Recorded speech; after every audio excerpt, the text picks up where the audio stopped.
ইনশাআল্লাহ জলসা হবে নবী দিবস। হ্যাঁ, তার জন্য আমাদের তো কিছু করতে হবে।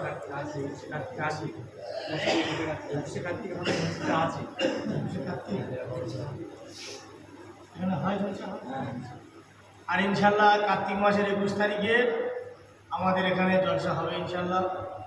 হ্যাঁ, তো তার জন্য কিছু করতে, কিছু পেতে গেলে কিছু দিতে হবে। কিছু পেতে গেলে কিছু খরচ করতে হবে। कुछ पाने के लिए कुछ खोना भी जरूरी है, মানে কিছু পাওয়ার জন্য কিছু দিতে হবে, দিলে তবে পাওয়া যাবে। আমি যে কথা তোমাদের শোনাচ্ছিলাম যে আল্লাহ রসুলের এই তাম জিন্দেগি 63টা বছর জিন্দেগি এই উম্মতের মায়ায় কেঁদে যারে যার ধরে বলে সুবহানাল্লাহ। ও যুবকেরা, ও আমার জওয়ানেরা, আল্লাহ রসুলের ইন্তেকালের 1 মিনিটের একটা কথা শোনায়। আল্লাহ রসুল ওফাত হয়ে গেলেন, ইন্তেকাল হয়ে গেলেন। আল্লাহ রসুলের উপরে একটা হেবারা চাদর, মুখে মুড়ি দেওয়া হেবারা একটা চাদর দিয়ে, এমানি চাদর দিয়ে আল্লাহ রসুলের পুরো জিসিমটা ঢাকা। ওই সময় আবু বকর সিদ্দিক, ওমরে ফারুক, হযরত আলী কাররামাল্লাহু ওয়াজহু, হযরত উসমান গনি সকলে পাগলের মতো হয়ে গেছে। তাম মদিনাবাসীগুলো যেন ওই দিনে ওই টাইমে আল্লাহর কিয়ামত শুরু হয়ে গেছে। ও যুবকেরা, সেই ভালোবাসার কিঞ্চিত পরিমাণ বাঁচতে পারি না, সেই ভালোবাসার কিঞ্চিত পরিমাণ আমরা নবীকে ভালোবাসতে পারলাম না।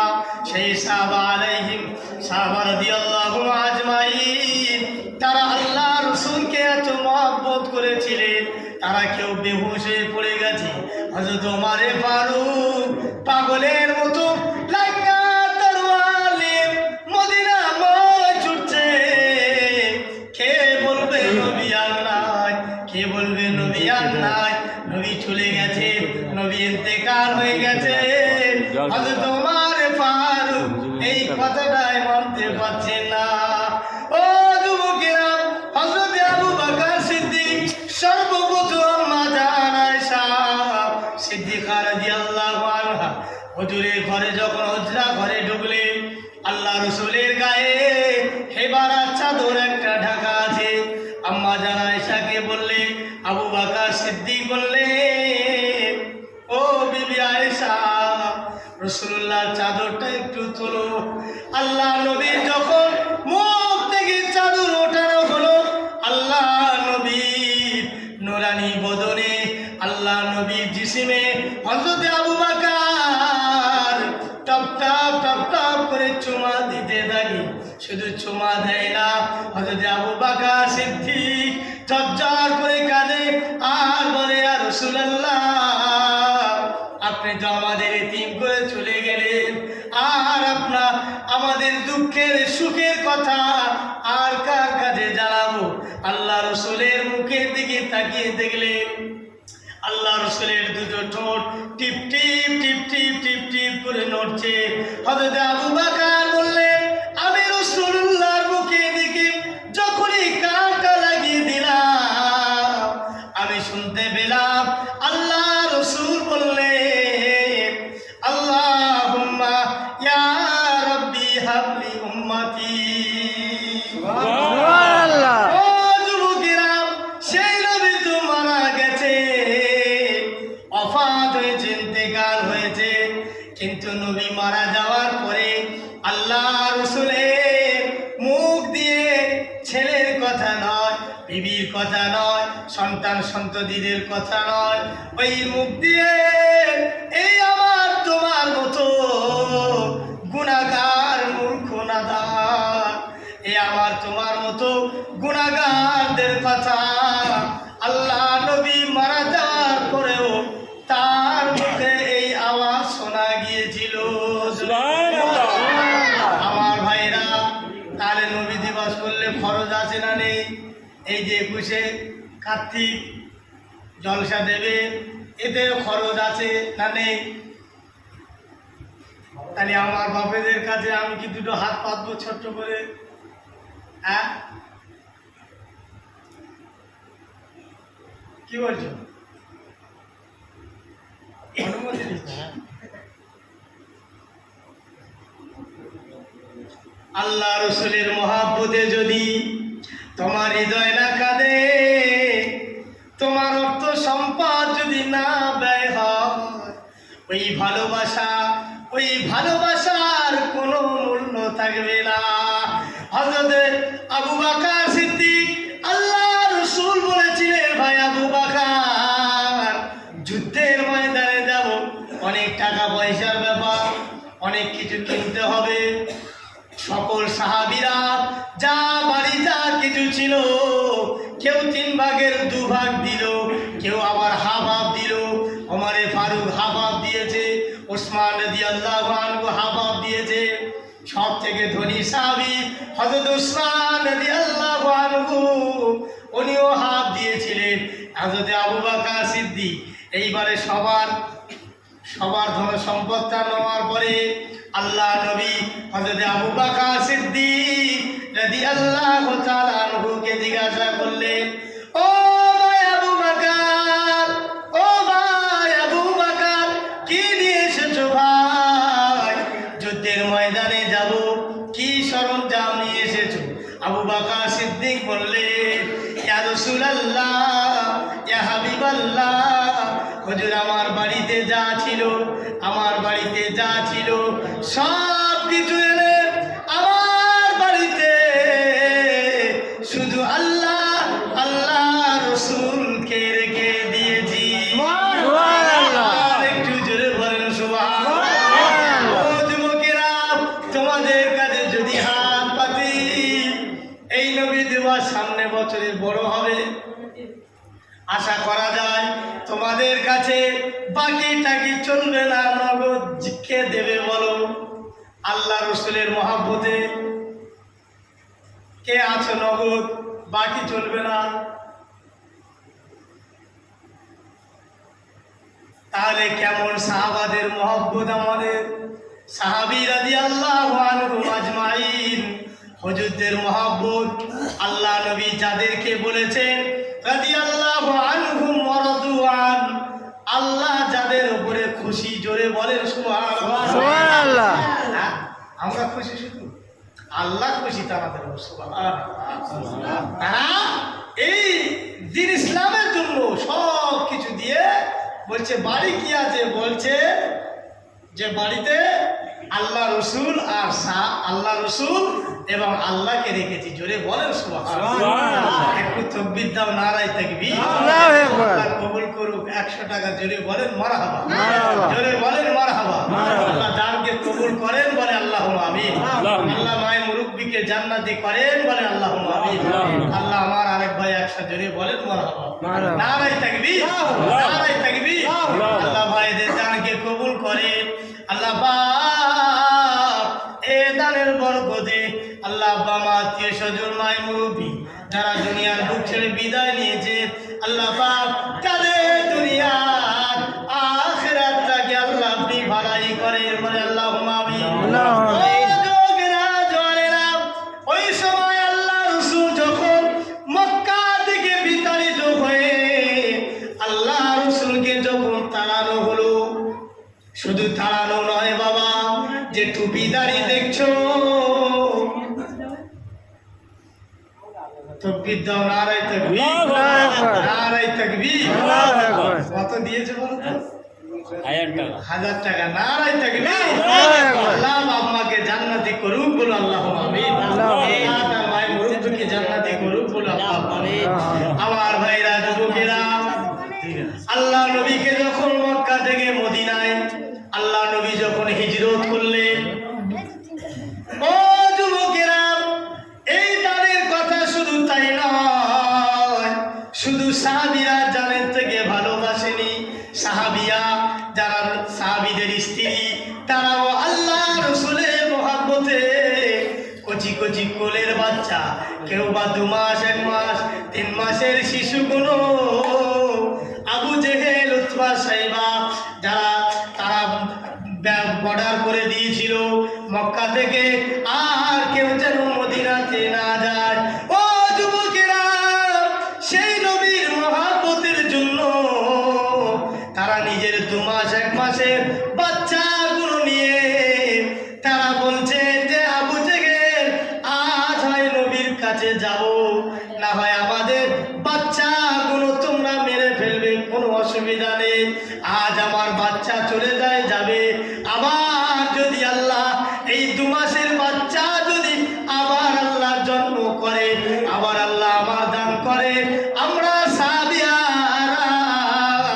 আল্লাহ রাসূলের মহব্বতে আমরা আমাদের এই ছোট্ট ছোট্ট শিশুগুলো আল্লাহর রাস্তায় কুরবানি করে দিয়ে আল্লাহ নবীর মদিনাতে আমরা যাব। জোরে বলুন। ও যুবকেরা, সেই নবীর জন্য মাহফিল, সেই নবীর জন্য নবী দিবস, সেই নবীর জন্য এই 21শে কার্তিক জলসা। আজকে যদি আমি তুমি 50-100 টাকা করে নিজের অর্থ থেকে যদি ব্যয় করি, আমাদের জান কি শেষ হয়ে যাবে? কিন্তু সাহাবীরা তাদের কলিজার টুকরা 2 মাস 1 মাসের বাচ্চা তারা ওই আবু জেহেল উতবার কাছে তারা দিয়ে আল্লাহ নবীর কাছে যাবেন। সুবহানাল্লাহ সুবহানাল্লাহ।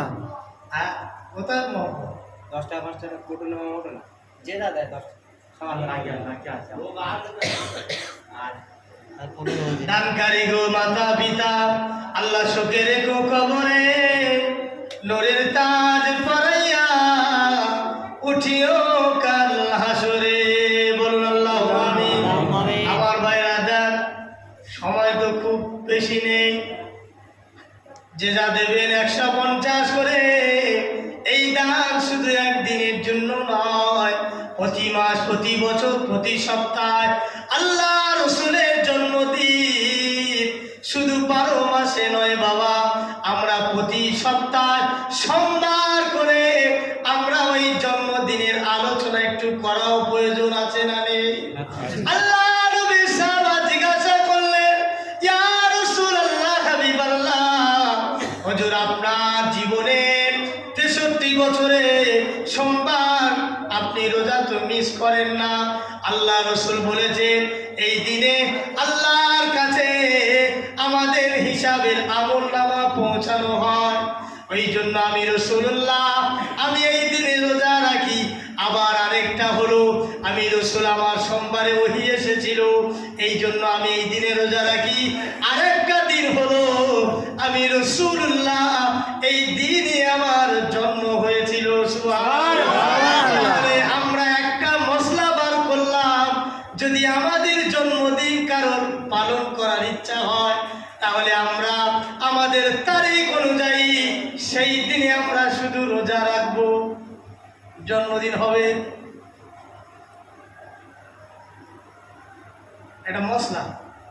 যদি আমরা আমাদের জন্মদিন কেক টেক নয়, রোজা রেখে কাটাও জন্মদিন, পার্টি পাল্লা করে না। আমার ভাইরা, আর হবে না মনে হচ্ছে নাকি? হ্যাঁ, আর হবে না, হবে না, বলো, হাত তুলে দাও, শেষ করবো না, সময় নেই। 7:30 নামাজ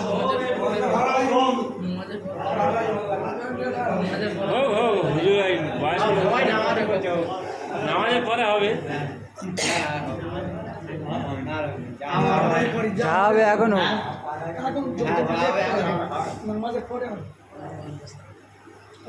একটু দরুদ শরীফ পড়ো। আল্লাহুম্মা সাল্লি আলা সাইয়্যিদিনা মাওলানা মুহাম্মদ ওয়া আলা আলি সাইয়্যিদিনা মাওলানা মুহাম্মদ।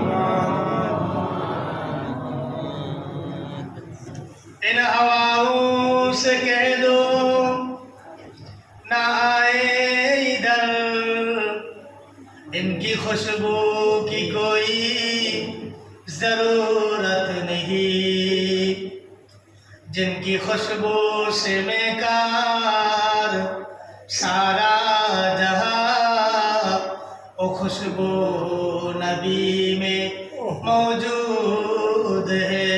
अल्लाहुम्मा सैय्यिदना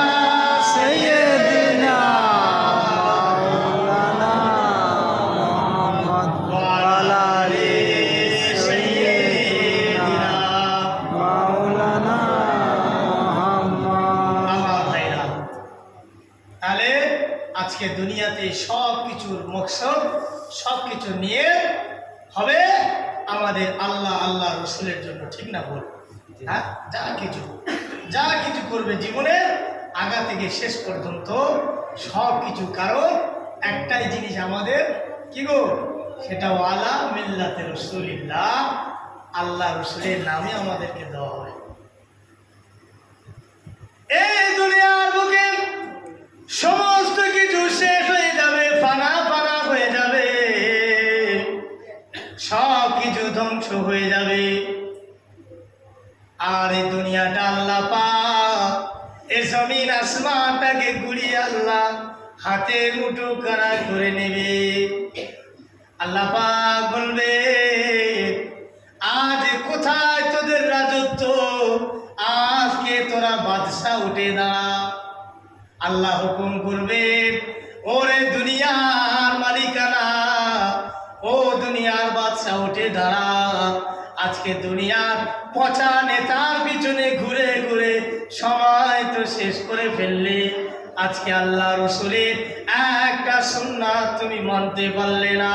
আল্লাহ রসুল বলেছেন আখিরি জামানার জন্য, আল্লাহ রসুল বলেছে মান আহাব্বা সুন্নতি ইনদা ফাসাদি উম্মতি, যদি কোনো আমার উম্মাত এই ফিতনা ফাসাদের সময়ে আমার কোন সুন্নাতকে আঁকড়ে ধরে, যদি আমার উম্মতেরা এমন একটা দিন আসবে যেদিনে মুখে দাড়িও রাখতে দেবে না, দাড়ি রাখলে টেনে উঠলে টানাটানি করবে, হচ্ছে না, হয় না।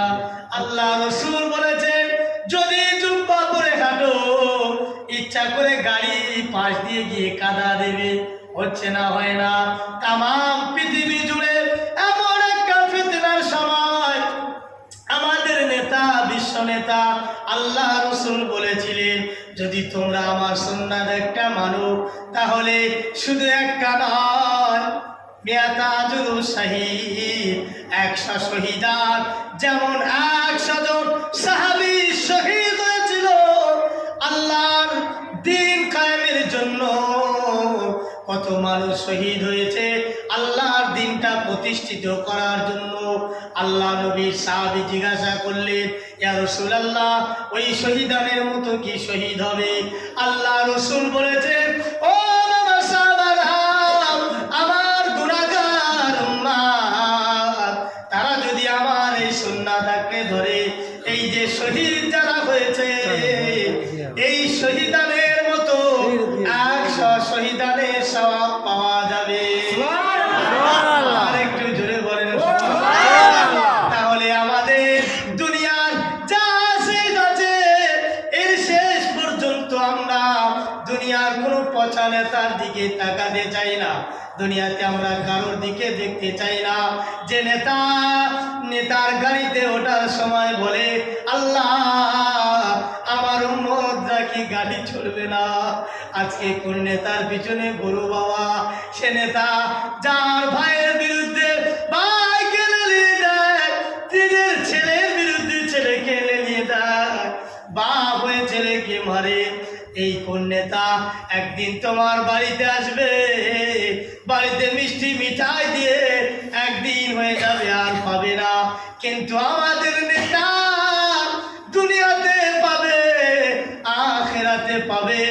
আর শুধু তাই নয়, যেখানে অন্ধকার জায়গা, যেখানে নবীরা পর্যন্ত ভয়, যেখানে সাহাবী রাদিয়াল্লাহু আলাইহিম আজমাইন তারা যে কবরের ভয়েতে মরণ পর্যন্ত কেঁদেছিল, সেই কবরে আমাদের ওই নেতা ছাড়া আর নেতা পাবে না। সুবহানাল্লাহ। আল্লাহ ফেরেশতা বলবেন, মা কুনতা তাকুলু হাযা ফি হাক্কি হাযার রাজুলি, এই ব্যক্তিটাকে, একে তুমি চেনো? তুমি তো বলতে পারবে না, তুমি তো সেই পচা নেতার ভক্ত। কার পচা নেতা? তাহলে তুমি ওই সময় তোমার ওই নবীর কথা মনে উঠবে না, দুনিয়ার ওই নেতার কথা মনে উঠবে। আর যদি আমরা বিশ্ব নেতাকে আমাদের আদর্শ হিসাবে মানতে পারি, তাহলে ওই কবরের ভিতরে ওই নেতা আল্লাহকে দেখার সঙ্গে সঙ্গে হাযা মুহাম্মাদুনা সাল্লাল্লাহু আলাইহি ওয়াসাল্লাম, জোরে বলেন সুবহানাল্লাহ।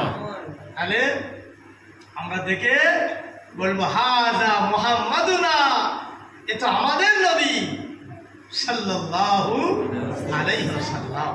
আমার বাপেরা, তাহলে তোমাদের বোঝাচ্ছি বাপ, হয়তো কথা অনেক মানুষ অনেক কিছু নেগেটিভ নেবে, হ্যাঁ, সবাই তো সব রকম নয়, কিন্তু আমি তোমাকে বোঝাচ্ছি যে আল্লাহ রসুলের পথ কোন দিকে গেলে তোমার কি হবে, তোমার উপকারটা কি, লাভটা কি। হ্যাঁ, সে উম্মত আমরা হতে পারিনি বাপ।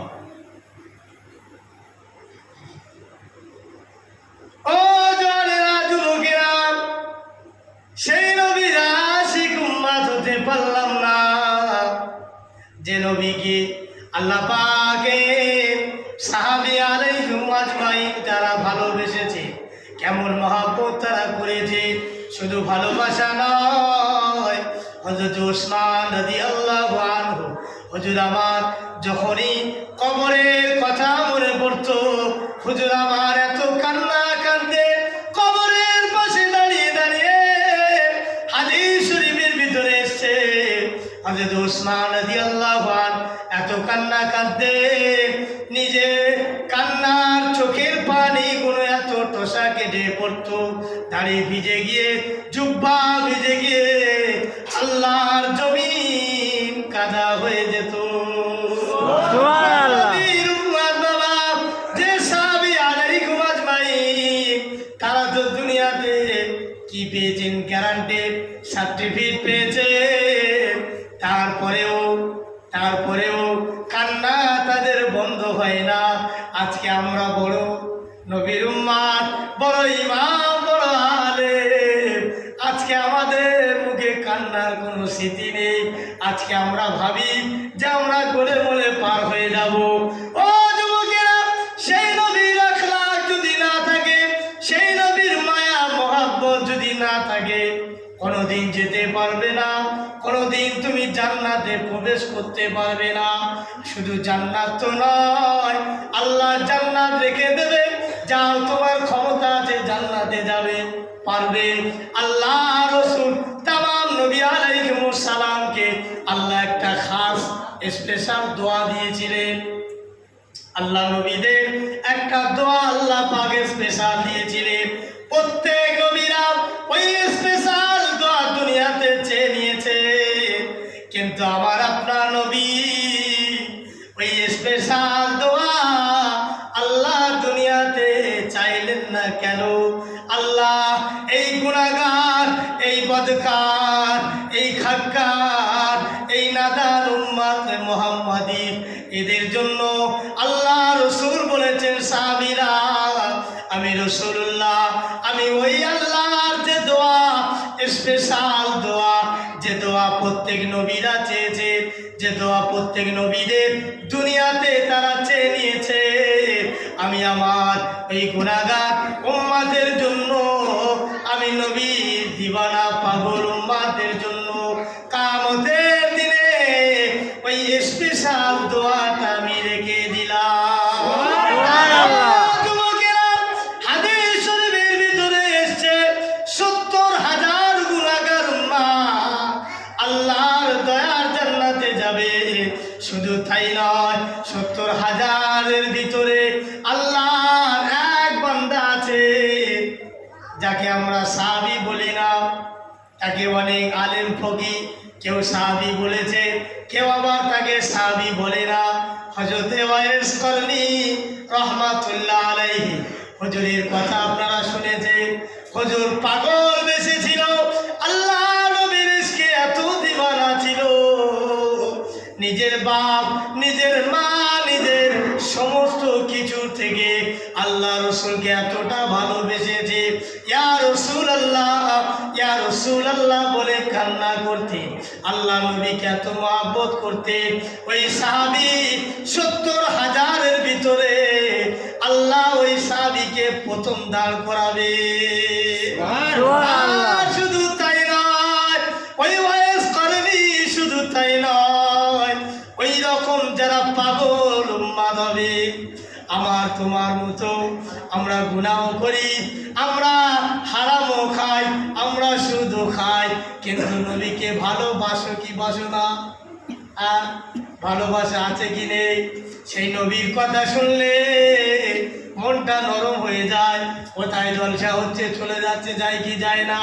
তার যদি থাকে ওই নবীর ইশকে ভালোবাসা যদি থাকে, আল্লাহর কসম ওই 70,000-এর ভিতরে আল্লাহ আমাদের মতো গুনাহগারদেরকে আল্লাহ ঢুকিয়ে দিতে পারে।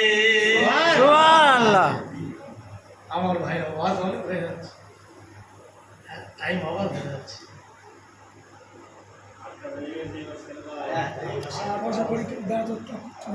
আমার বাবেরা দাও